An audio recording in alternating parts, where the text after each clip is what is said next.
Sensation means the response of our sense organs to their respective sensory objects. For example, the eye is a sensory organ.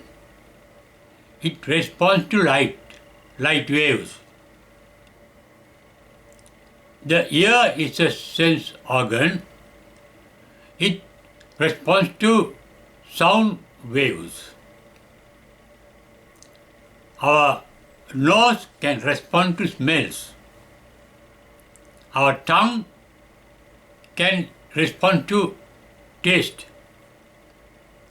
Our skin can respond to the touch of objects. Our mind can respond to mental formations called Chitta Rupa that we experience as our thoughts and feelings. That response is natural, automatic, indeliberate. But thinking of what sense organs become aware of is a reaction of the mind. That reaction is deliberate. But the response is indeliberate, as I mentioned earlier. That response is a sense that we are living. Our sense organs can respond to sensory objects only as long as we live. But temporarily, our sense organs can become dormant. For example, in our deep sleep,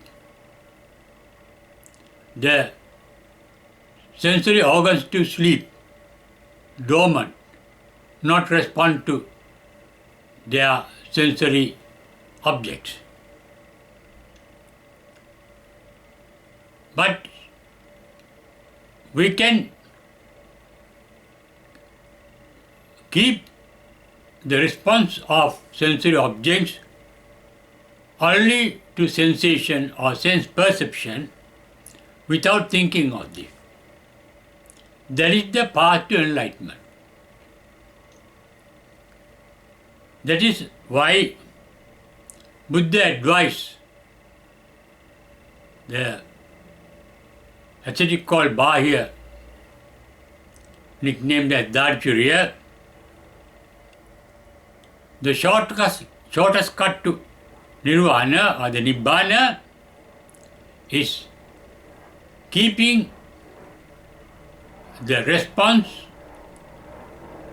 of our sensory objects, sensory organs only to the response of the sensory object without thinking of them. That means without making use of our liking, disliking and inattentiveness. We can be attentive but without thinking of what the sense organs become aware of. That means without liking or disliking. Liking leads to thinking, because when we like something, we want to perpetuate what we like. We want to keep it not only for the present moment, but for the unborn future too. When we dislike something, we do not want to keep them. We want to get rid of them. Thinking of keeping them or getting rid of is a process of thoughts. Therefore, reaction means the mind acting deliberately.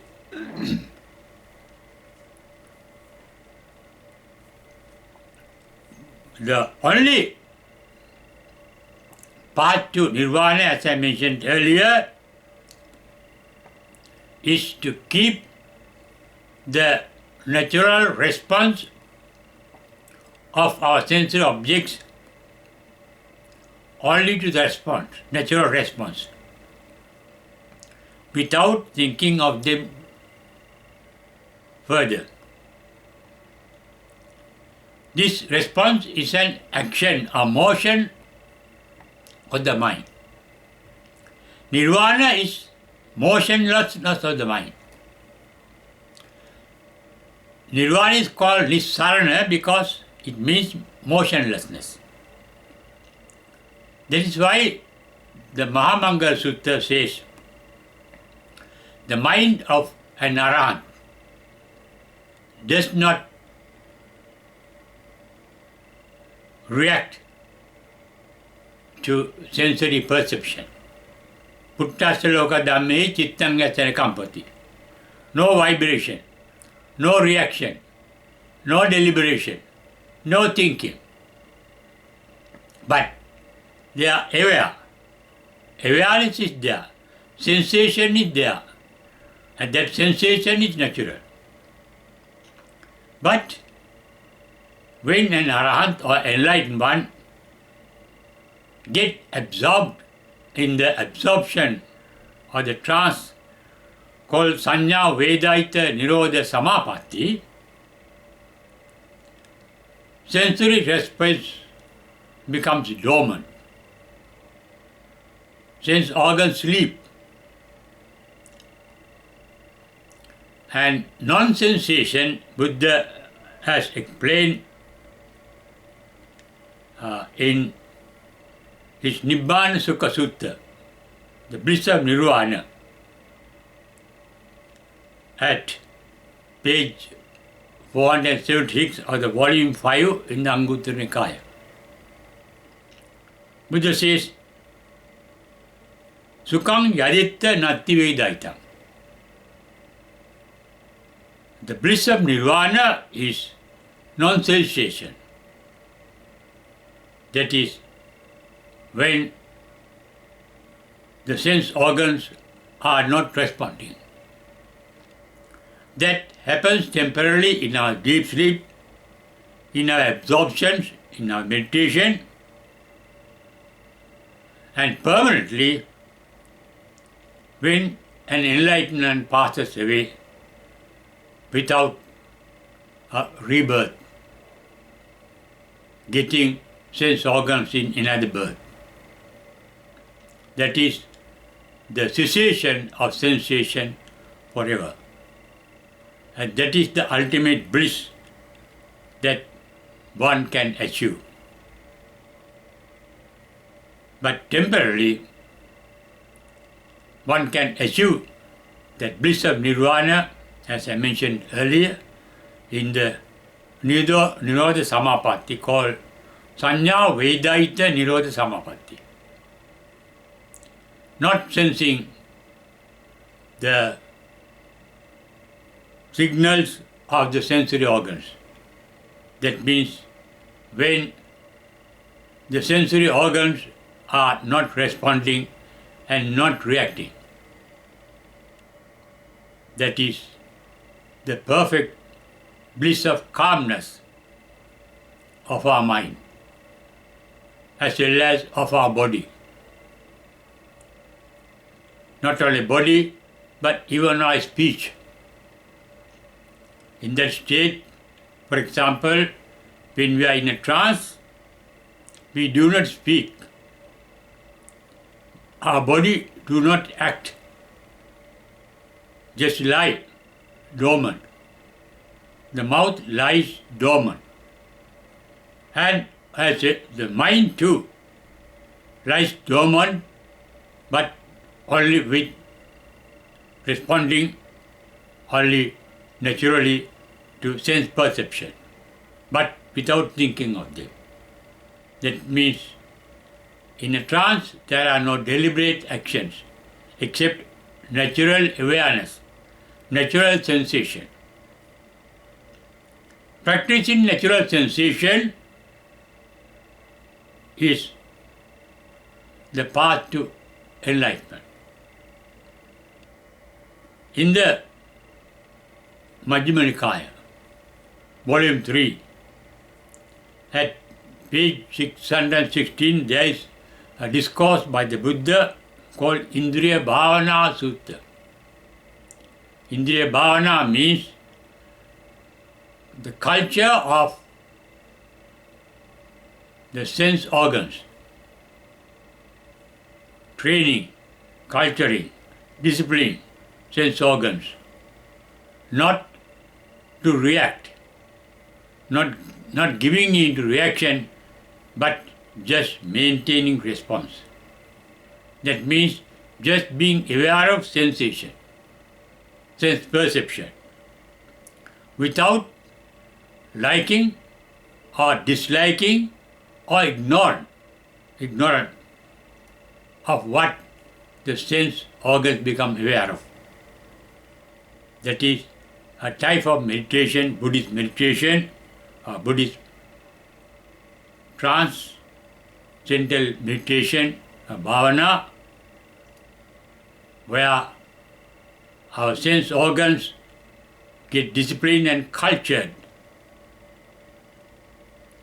just to be aware of sensation without the mind liking or disliking or ignoring what the sense organs become aware of. And that bhavana meditation is the only path, as I mentioned earlier, to get enlightened by sensation, practicing sensation. Sensation means being aware. Being aware without liking and disliking of what one becomes aware. And also without ignoring. That means without being inattentive. Awareness is attentiveness. That is natural attentiveness. Not deliberate attention, but indeliberate attention called sensation. And therefore, sensation can become a stepping stone, the first step in the path to nirvana. That means cessation is a bliss by a way of paying the way to enlightenment through awareness without any thinking. And enlightenment means enlightened mind is aware but do not think. No mental image formations.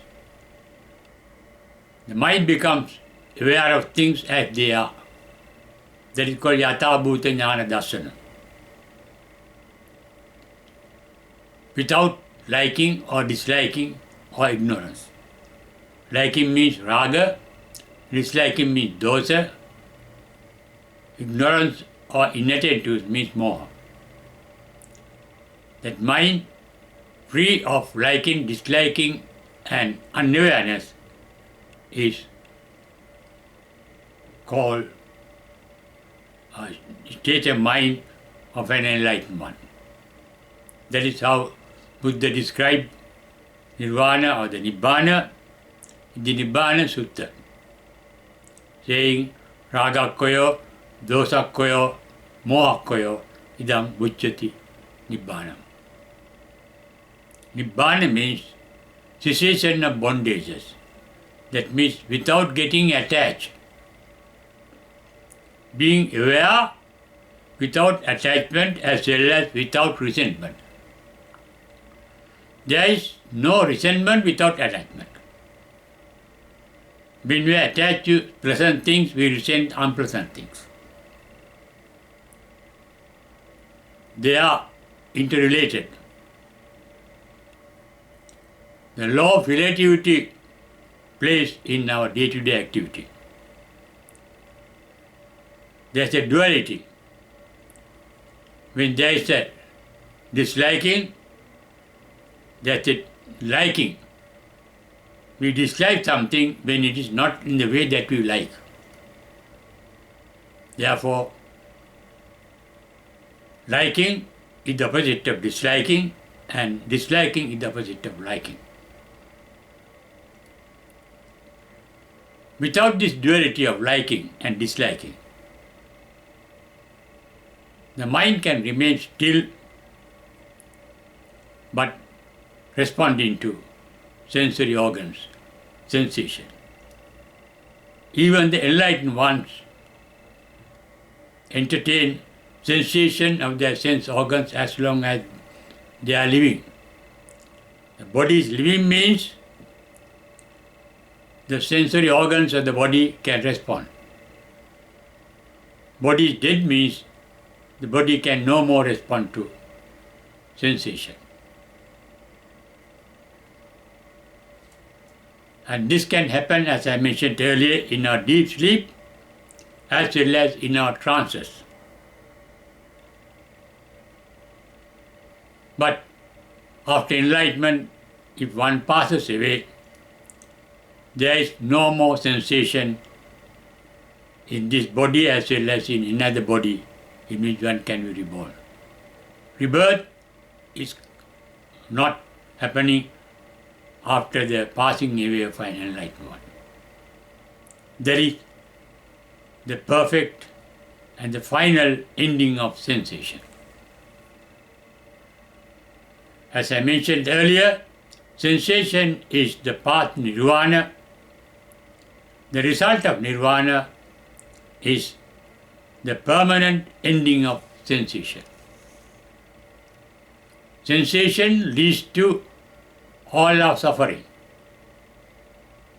mental and physical. Therefore, non-sensation means the perfect ending of all mental and physical suffering. That is the ending of the mind and the body forever. That is the final ending of sensation. At the final passing we call parinibbana. Parinibbana means the perfect ending of sensation.